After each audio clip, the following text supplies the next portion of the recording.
감성경제방송 돈다방 미쓰리 7월 23일 토요일 방송 시작하겠습니다.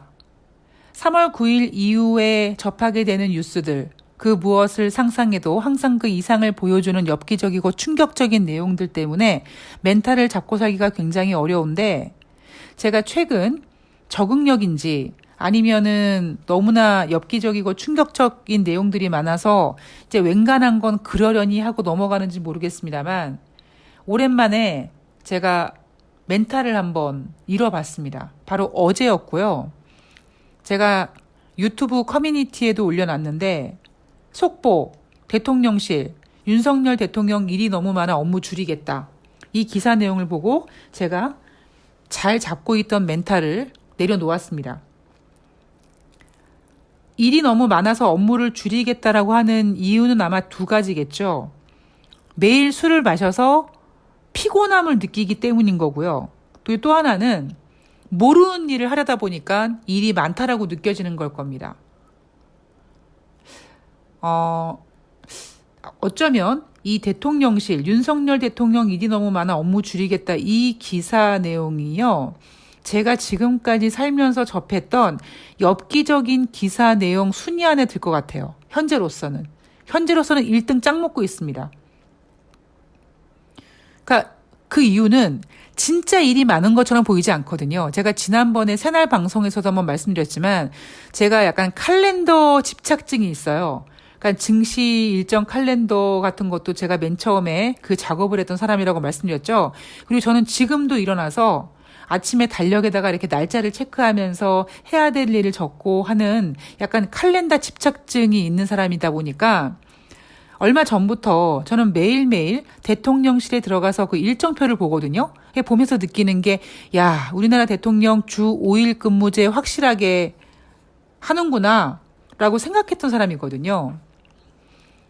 그러니까 일이 많아서 일이 많다라고 하는 게 아니라 매일매일 술을 먹어서 그 피로감 때문에 일이 많아 보일 수 있는 거고, 일을 모르니까, 워낙 무식하니까 일을 모르니까 그 일을 하려니 일이 많아 보일 수 있고, 그래서 저는 이 기사가 제 인생에 접한 엽기적인 기사 아마 랭킹 안에 들 겁니다. 아니, 저도 지금 토요일도 방송하고 일요일도 방송하고, 예, 월요일은 제가 뉴욕 증시가 반영이 안 되니까, 그리고 새날 방송에 출연하니까 월요일은 하루 쉰다지만, 제가 월요일 날 쉽니까? 월요일 날 아침에 똑같은 시간에 일어나서 주식시장 스탠바이하고 일하거든요. 야, 정말 어마어마합니다. 예, 제가 할 말을 잃었습니다. 제가 이 기사 내용을 접하고요, 머리가 멍해져가지고 아무것도 할 수가 없더라고요. 그러나 당황하지 않고 제가 멘탈을 붙잡고 오늘 돈다방 미쓰리 시작해 보도록 하겠습니다. 7월 20일 금요일 뉴욕 증시 하락했습니다. 다우지수 0.43, S&P 500이 0.93, 나스닥이 1.87% 하락했고요. 스냅 기업의 실적이 실망스러웠다. 자, 기업 실적들에 대한 우려감이 커졌다. 그래서 뉴욕 증시가 하락했다라고 합니다. 자, 기업 실적에 대한 이야기는 제가 뒤에서 다시 해드릴게요. 이날 발표된 경제 지표를 보면 S&P 글로벌에서 발표한 7월 제조 PMI 지표, 6월 달에는 52.7, 7월 달에는 52.3으로 전월 대비 하락했다. 24개월 만에, 즉 2년 만에 최저치를 기록했다고 합니다. 그리고 7월달 서비스업 PMI 지표는 6월달에 52.7이었는데 7월달에 47.0으로 전월 대비 하락했고, 이 하락폭은 26개월 만에 최저 수준, 이 47.0이라는 지표는 26개월 만에 최저 수준이라고 합니다. 자, 이 PMI 지표는 50이 기준선입니다. 50 이상이면 경기 확장이요, 50 이하면 경기 위축. 제가 이 PMI 지표에 대한 이야기를 앞에서 해드리면서 우리가 지금 경기 침체 우려를 걱정하지만 실질적으로 발표되는 경제 지표들을 보면 이 기준선이 50인 이 PMI 녀석은 몇 개월 전부터 계속 전월 대비 부진한 모습을 보이고 있지만 그래도 기준선인 50 이상에서 발표되고 있다. 그런데 이 50이 이제 무너지면 진짜 이제 우리는 경기가 위축되는구나. 즉 경기가 둔화되는구나. 이런 부분을 걱정해야 된다라는 얘기를 해드렸는데 제조업 PMI 지표는 52.3으로 50 이상에서 발표가 됐는데 서비스업 PMI 지표는 50을 이탈했고요. 서비스와 제조업 합쳐서 합성 PMI 지표는 6월 달에 52.3이었는데 7월 달에 47.5로 이 합성 PMI 지표도 기준선 50을 이탈했습니다. 8월 달에 경제 이슈가 뭘까요? 저는 8월 달은요, 주식시장이 경기 침체 우려와 싸우게 되지 않을까 싶습니다. 왜냐하면 지금 2분기 어닝 시즌인데 다음 주와 8월 초를 피크로 이제 아마 다음 주에 가장 많은 기업들이 실적을 발표할 거예요. 그리고 이제 8월 첫째 주, 둘째 주 정도까지 이제 그 나머지 기업들이 드문드문 실적을 발표하면서 2분기 어닝 시즌을 마무리할 텐데, 그러면 8월 달은 어닝 시즌도 아니고 끝나가고 거기에다가 증시에 약간 공백기라고 할 수 있습니다.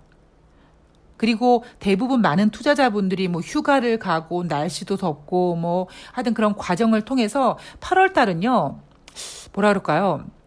그냥 주식에 그냥 그렇게 큰 이슈는 없어요. 물론 대한민국은 금통위가 있겠지만 FOMC 회의도 8월 달에 없거든요.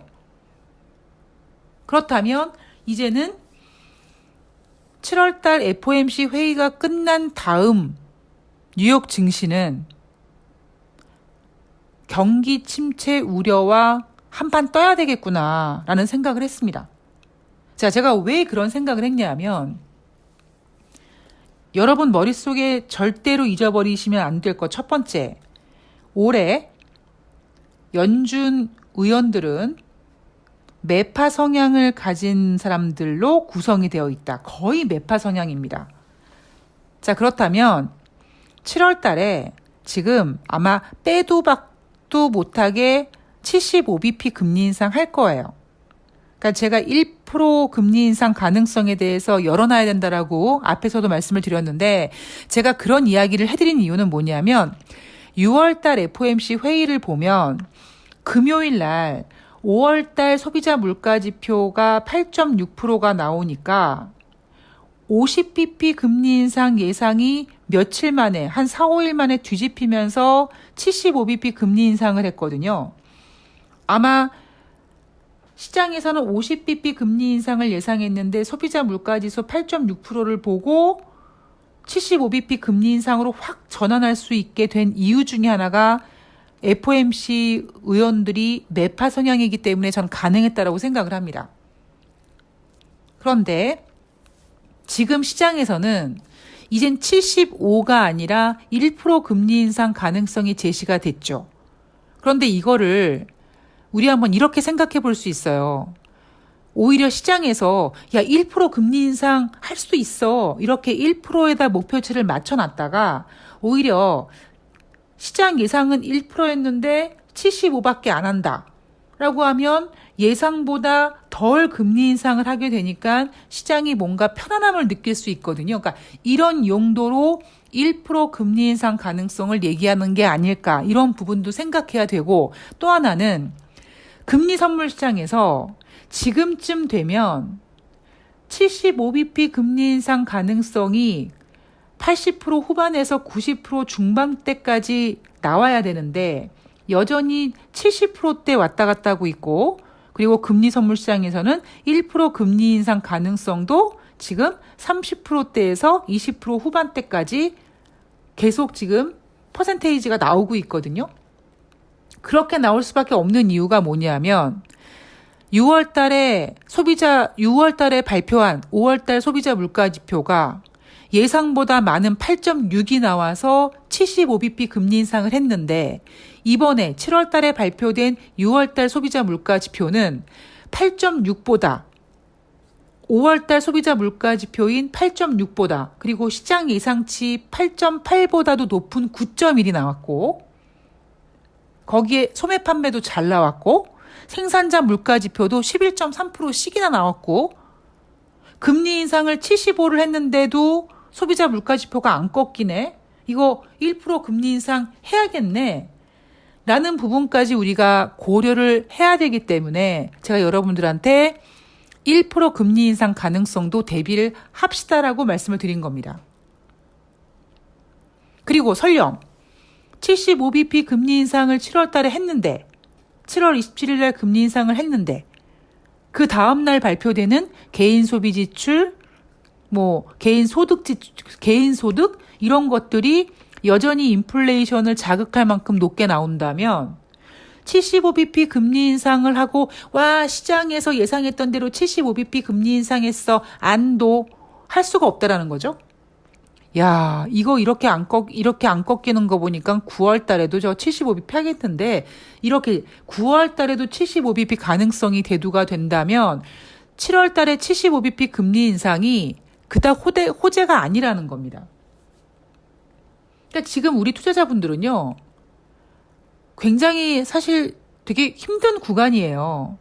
그런데 지난주는 어제 방송에서 말씀드렸듯이 22 통화정책회의라는 이슈를 가지고 지금 글로벌 증시를 힘들게 하는 건 달러 강세인데 22에서 금리를 인상하면 상대적으로 달러의 힘이 빠지고 그러면 증시가 어느 정도 완화되지 않겠나 이런 기대감이 주 초반부터 반영이 되기 시작했기 때문이고요. 이제 22 통화정책회의가 끝났으니까 우리는 냉정을 찾고 7월 달에 과연 FOMC에서 75bp를 할 거냐, 1%를 할 거냐, 이거 고민해 봐야 되고 또 하나는 뭐냐면 경기 침체 우려가 다시 커질 수 있다는 점을 우리는 생각해야 되는데 지금 PMI 지표가 비록 서비스업 지표지만 50을 이탈했습니다.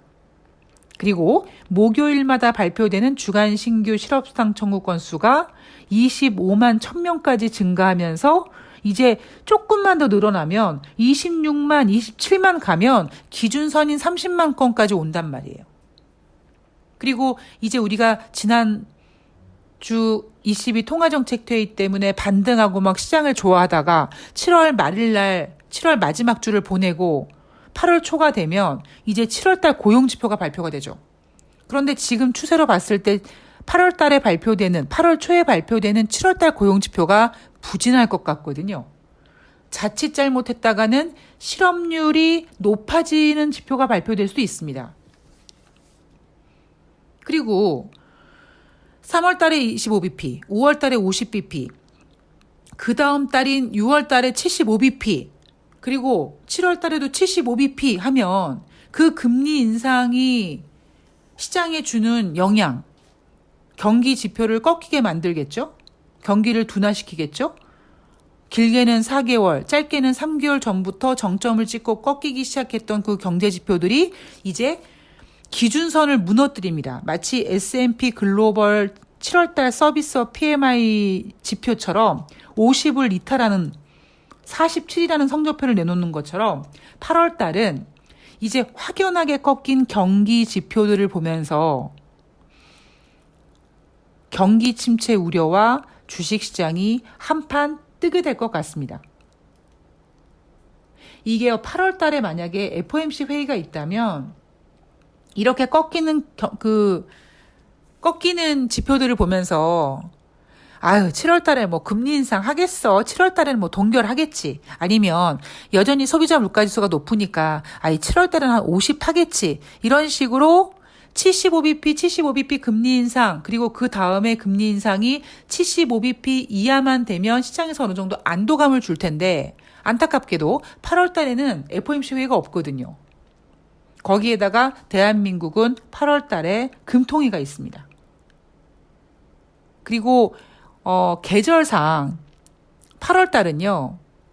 이제 기업 실적이 다음 주 정도면 피크가 되고 이제 8월 초에 이제 나머지 기업들이 실적을 발표하면은 2분기 어닝 시즌이 끝나가는데 2분기 어닝 시즌 끝나가죠. 뭐 날씨 덥다고 아유 더워 하고 휴가 갔다 오고 하면은 8월달 휙 가거든요. 그래서 8월달은요 의외로 주식시장이 약간 공백기입니다. 이슈가 별로 없을 때예요. 거래량도 별로 많지 않고. 그랬을 때 8월달의 주식시장은 금리 인상 덕분에 확연하게 꺾인 경제 지표를 가지고 경기 침체가 우려된다라고 시장이 걱정할 가능성이 커졌고요. 그리고 거기에다가 FOMC 의원들이 비둘기 파면은 괜찮을 텐데 여전히 매파 성향을 갖고 있는 연준 의원들이 남아있는 9월달, 11월달, 12월달까지 금리를 결정할 거기 때문에 8월달 증시는 경기 침체 우려라는 단어와 한판 뜨게 되지 않을까라는 생각을 했습니다. 자, 여기에다가 이날 뉴욕 증시가 하락한 이유 중에 하나가 뭐 가장 큰 부분이긴 하지만 소셜 미디어 업체인 스냅이 분기 손실과 매출이 예상을 밑돌았다는 소식 때문에 주가가 39% 하락했습니다. 자, 이번에 2분기 어닝 시즌은 눈높이를 땅바닥까지 낮춰놨다. 그래서 그 낮춰놓은 눈높이보다 잘 나오면 기업 실적이 예상치보다 잘 나왔다. 주가가 상승했다. 이렇게 스토리를 만들어갈 수 있는데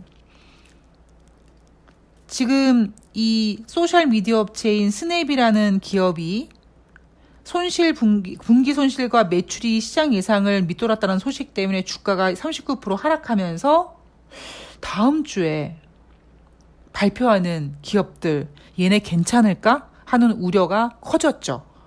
다음 주에 지금 현재까지 S&P 500 지수에 상장된 기업들 중에 현재 21%가 기업 실적 발표를 했는데 그중에 70% 이상이 예상치를 상회했다고 합니다. 문제는 스냅이라는 이 소셜미디어 업체의 회사 실적이 안 좋다 보니까 우리가 예측할 수 있는 부분이 뭐냐면 관련 업체, 메타, 애플, 아마존, 마이크로소프트 이런 애들 실적도 덩달아 안 좋지 않을까 하는 우려가 생긴 거죠. 거기에다가 지난주 S&P 500은 저점에서 10% 상승하고 나스닥 지수는 저점에서 15% 상승하다 보니까 심리 구간으로 과매수 구간에 와 있고 저항선에 도달되어 있어서 이 저항선을 뚫고 올라가기 위해서는 뭔가 강력한 모멘텀이 있어야 되는데 지금 그 모멘텀이 조금 부족해 보이지 않을까 싶습니다. 제가 이번에 2022년 2분기 미국의 어닝 시즌에 대해서 자꾸 눈높이를 땅바닥까지 낮췄다라고 말씀을 드리잖아요. 그러니까 얘네는 이미 실적 가이던스를 쭉 평가했는데 기업 실적이 부진할 것을 생각하고 그 부진한 기업 실적이 증시에 큰 충격을 줄 수 있으니까 여기에다 경제 지표도 꺾이고 있죠.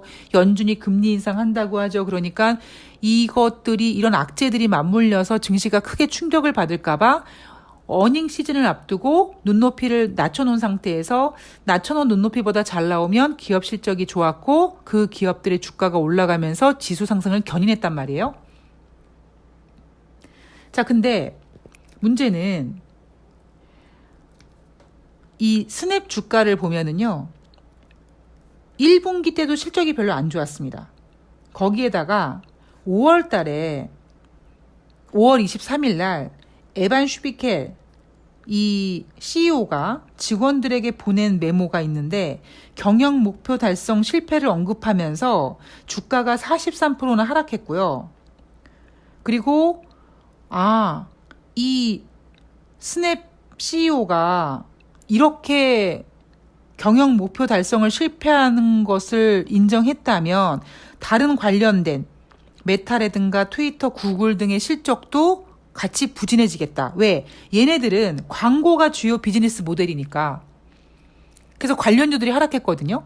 그러면 늘 그렇지만 어닝 시즌을 앞두고 우리는 기대라는 걸 합니다. 그래서 2018년도, 2019년도에는요, S&P 500 기업이 S&P 500에 상장된 기업이 뭐 전년 동기 대비 24%, 25% 그렇게 좋은 실적들을 냈는데 지금은 그럴 수가 없잖아요. 거기에다가 코로나 때문에 기업 실적들이 부진할 수밖에 없고 거기에다가 인플레이션, 금리 인상에 관련돼서 발표될 기업들의 실적이 좋지 않다 보니까 눈높이를 많이 낮춰놨습니다. 그러니까 어닝 시즌 초반에는 눈높이를 낮춰놓은 그 예상치에다가 뭔가 어닝 시즌 짜잔 하는 그 기대감이 맞물려서 초반에 금융주, 그리고 이 금융주들이 연달아 발표 쭉 되면서 걔네들이 실적이 웬만큼만 나오고 뭐 항공주 같은 경우도 웬만큼 나오고 이러니까 괜찮게 주식에 반영이 됐습니다. 그런데 다음 주에 발표될 녀석들이 정말 중요한 녀석들이 많죠. 물론 애플도 있고 뭐 정말 굵직굵직한 녀석들도 있고 이렇게 스냅이라든가 트위터, 구글 같은 종목들도 있습니다. 자, 그렇다면 이제 우리가 어닝 시즌이다, 기대한다, 실적이 안 좋아? 눈높이를 낮췄다. 자, 얼만큼 예상치에 부합하는지 보자 하는 그 기대치가, 어닝 시즌에 대한 기대치가 이제 소멸할 때죠. 그러면 결국 다음 주는 종목들이 들쑥날쑥하게 그러니까 실적들을 발표할 겁니다. 그럼 그 기업만 나름대로 올라가고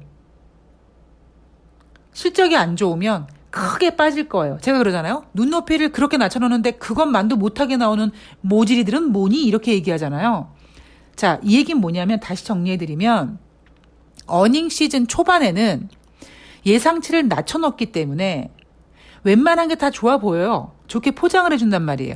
그래서 한 종목이 올라가면 그냥 덩달아서 실적 발표하는 녀석들이 분위기를 타서 같이 올라갑니다.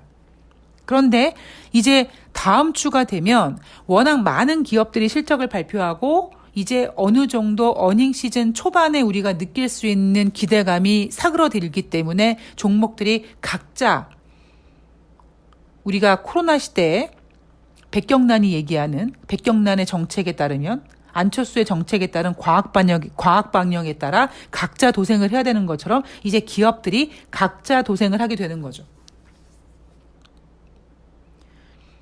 다음 주에 지금 나오는 분위기를 보아. 다음 주에 뭐 트위터, 구글 얘네들 실적 안 좋겠죠? 아마존 같은 애들 안 좋겠죠? 그럼 과연 이제 굵직한 애들, 뭐 애플이나 뭐 마이크로소프트 뭐 이런 애들이 얼만큼 실적보다 잘 나올지. 그런데 그거는 사실 결국 어떤 느낌이냐면 그런 종목들이 실적을 발표한다고 뭐 지수를 계속 그 종목들이 견인하고 그러지 않잖아요. 제가 그저께 방송인가요? 삼성전자와 그 반도체 산업 육성에 대해서 제가 이야기하면서 어느 정도 반영이 됐다. 삼성전자 흥분하지 말아라. 다시 6만 원 깨질 가능성이 있다. 제가 이런 얘기 해드렸잖아요. 그러니까 그것처럼 만약에 애플이나 이런 애들이 기업 실적을 잘 발표한다고 해도요. 걔네들조차 경기 침체 우려에게는 당해낼 수가 없습니다. 그래서 제가 여러분들한테 여러분 시황을 이기는 종목이 없어요가 바로 그런 뉘앙스죠. 아무리 뭐 애플이나 이런 애들이 예상치를 상회하는 좋은 성적을 발표한다고 해도 당일은 주가가 오를지언정 뭐 앞으로 전망이 경기 침체 우려 때문에 금리 인상 때문에 비용 부담이 커져서 뭐를 긴축하고 뭘 줄여나가고 시장의 마켓 쉐어를 약간 감소시키고 이런 보고서가 나올 가능성이 크거든요. 그래서 제가 말씀드리지만 8월 달은 주식시장이 경기 침체 우려랑 싸울 가능성이 크다. 꼭 경기 침체라고 얘기하긴 좀 그렇지만 우리가 눈으로 확인할 수 있는 지표들이 이제 기준선을 깨거든요. 사실 지금 S&P 글로벌 서비스업 PMI 얘만 지금 50 이하로 내려왔잖아요. 이제 8월 초에 발표하는 ISM, IHS, 얘네들이 발표하는 서비스업 제조업 PMI 지표도 이제 50을 깰 가능성이 커졌고요. 여기에다가 이제 고용 지표도 꺾일 거고요. 여기에다가 고용 지표에서 만약에 실업률이 조금이라도 올라갔으면은 경기 침체 우려가 굉장히 볼륨이 높아질 겁니다. 그런데 상대적으로 연준 위원들은 지금 빳빳하게 인플레이션 잡을 때까지 나 금리 인상 후퇴하지 않을 거야 이러고 버티고 있잖아요. 지금 우리가 시장에서 가장 강렬하게 원하고 있는 호재가 뭐냐면요. 연준에서 자, 이제 금리 인상 적당히 해도 될 것 같다. 이제 더 이상 금리 인상 안 해도 될 것 같아. 이 시그널이 나와야 된단 말이에요. 근데 이 시그널을 우리가 기다리고 있는데 6월달 소비자 물가 지표가 8.6보다도 높게 나온 9.1이 나왔고 연준은 지금 75bp 금리 인상을 생각하고 있는데 여전히 금리 선물 시장에서는 1% 금리 인상 가능성도 20%대 후반, 30%대까지 나오고 있기 때문에 시장이 녹록하지 않다라는 거죠. 그래서 제가 지난주, 그러니까 어제까지 한 주 동안 대한민국 주식시장 2,400포인트 회복했고 22 통화정책회의 때문에 그 이슈 때문에 달러가 약세가 됐고 뭐 달러가 약세가 됐어도 여러분 1,300원이에요. 예, 그리고 어쨌든 심리적으로 안정이 돼서 대한민국이 2,400포인트를 회복했지만 결국 종가에 밀리기 시작했습니다. 다음 주 물론 제가 오늘은 제가 뉴욕 증시 마감 현황만 갖고 왔기 때문에 다음 주 얘기는 또 내일 해드리겠지만 다음 주 주식시장은요. 이제 금리 인상이라는 FOMC 7월달 FOMC라는 큰 이벤트를 넘겨야 되고요. 7월달 FOMC에서 75bp를 하던 100bp를 하던 우리에게는 악재입니다. 75bp를 해도 미국과 한국의 금리 역전. 지금 우리나라와 미국이 동일하기 때문에 만약에 미국이 75bp 금리 인상을 하면 8월 달에 한국은 최소 50bp 해야 돼요. 50bp 해도 미국보다 금리가 낮습니다. 이런 상황 속에서 결코 시장이 녹록하지가 않아요. 그래서 이번 달 7월 달에 75bp를 할지 100bp를 할지 모르겠고 시장에서 100bp 한다 그랬는데 75 한다 다행이다 라고 얘기하는 전문가들 다 사기꾼들입니다. 75bp 금리 인상을 해도 만약에 그 다음날 개인소득, 개인 소비 지출이 높게 나오면 75bp 이거 아무런 의미가 없고요. 여기에다가 이제 8월 초에 발표되는 고용지표라든가 PMI 지표들 부진하게 나오면 75bp 금리 인상이 중요한 게 아니라 이제는 경기 침체와 싸워야 됩니다. 뭐 지금이 바닥이니 이런 그 개소리하는 전문가들 절대 믿지 마십시오. 아직 바닥 아닙니다. 제가 바닥이 아니라고 얘기하는 근거는 아직 물갈이 해야 될 물량들이 많아요. 있어요. 그래서 여러분들께서 정신 바짝 차리시고 제가 어제 방송에서 우리 일단 FOMC 회의 때까지 봅시다. 어떤 분께서 그러시더라고요. 아유, 내가 현금 있는 꼴을 못 봐. 라고 하시더라고요. 근데 사실 저도 그렇거든요. 그게 이제 주식쟁이들이 약간 그런데 그게 제가 그 만들어낸 저의 그 매매 원칙이 뭐냐면 다 투자하지 않아요. 그러니까 적당한 금액만 그냥 어차피 중독됐어. 그런 사람들은 현금을 갖고 있지 못하는 사람들은 이미 주식 중독이에요. 그러면 다 몰빵하지 말고 다 몰빵하지 말고 내가 무조건 이거는 오히려 내가 이건 무조건 현금으로 갖고 있지 않고 난 무조건 이거를 샀다 팔았다 할 거야. 이렇게 생각하고 그 정해진 금액으로만 주식 매매를 하십시오. 다 날릴 각오로 하세요. 이미 중독이기 때문에 어쩔 수가 없어. 그런 분들은. 대신 이제 그런 중독성에다가 아 그래 어차피 내가 이거 가지고 매매할 텐데 그럼 내가 타이밍을 한번 잘 잡아볼까?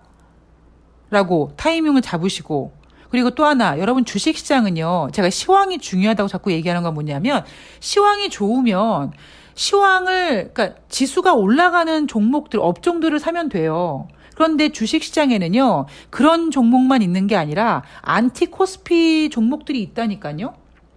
시장이 급락할 때, 종합지수가 급락할 때 뿔겋게 올라가는 녀석들, 그런 덩어리들이 있어요.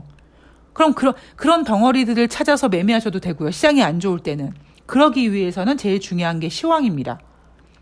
제가 시황을 중요하게 생각하는 이유, 제가 시황 공부에 목숨을 걸었던 이유가 뭐냐면, 저도 그분처럼 현금 있는 꼴을 못 보다 보니까 맨날 올라갈 것만 보고 애널리스트들이 올라갈 거예요 라는 것만 믿고 돈 투자했다가 1,000만 원 투자하면 1,000만 원 날리고 1,000만 원 투자하면 1,000만 원 날리고 제 것만 날렸겠습니까? 제 고객 든 돈 날렸지? 그래서 내가 이 애널들은 내가 절대 믿으면 안 되겠구나 라고 생각을 했고요.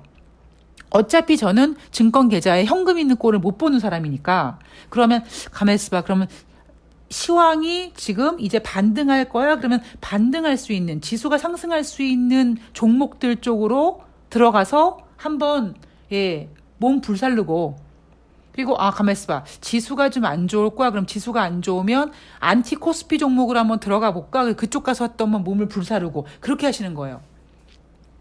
주식 투자하시는 분들이요. 중독 걸리지 않으신 분들은 모르는데요. 중독 걸리면 증권 계좌에 현금 있는 꼴을 못 봅니다. 전 그분 마음을 너무 정확하게 알고 있어요. 저도 그 지경에 와 있고요.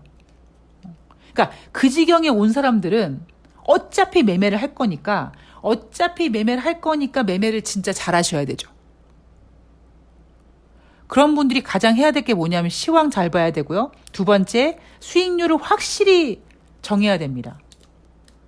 그렇지 않고는요, 그냥 중독은 중독이에요. 모든 중독은 안 좋죠. 그러니까 중독이 왜 걸리냐면 그 중독이 걸릴 만큼 그 중독이 걸릴 만하게 그 매력이 있단 말이에요. 빠져나오지 못하는 매력이 있단 말이에요. 그 주식 샀다 팔 때 매수 주문 매도 주문 고 낼 때 그 스릴과 그 기대감과 하여튼 있어요. 그런 게 있어요. 그게 중독이 돼서 계속 매매를 하는 거거든요. 그럼 그 중독은요, 못 끊어요. 정말 주식시장을 떠나기 전까지 못 끊습니다. 그럼 그런 분들이 뭘 해야 되냐면 시황하셔야 되고요. 두 번째는 수익률을 확실하게 잡으셔야 됩니다. 그리고 제가 권해드리는 게 뭐냐면 매도한 다음에 그 종목, 관심 종목에서 지워버리세요. 왜? 내가 매도해야 하면 그 종목 더 올라가거든. 그럼 따라 사거든요. 그러다 골로 가거든요. 꼭 그 원칙을 지키시면 됩니다. 자, 오늘 돈다방 미술은 여기까지고요. 저는 내일 7월의 마지막 주, 한 주, 제가 8월 달은 경기 침체와 주식시장과 맞짱 뜰 거라고 생각하고 있다라고 말씀드렸는데, 자, 과연 7월 달 마지막 주 전문가들은 어떻게 생각하고 있는지, 그리고 저도 이제 일정이라든가 이런 거 체크해서 미쓰리가 보고 있는 다음 주는 어떤 그림일지 잘 정리해서 찾아뵙도록 하겠습니다. 오늘 토요일 즐거운 토요일 되시고요. 저는 내일 방송에서 뵐게요. 고맙습니다.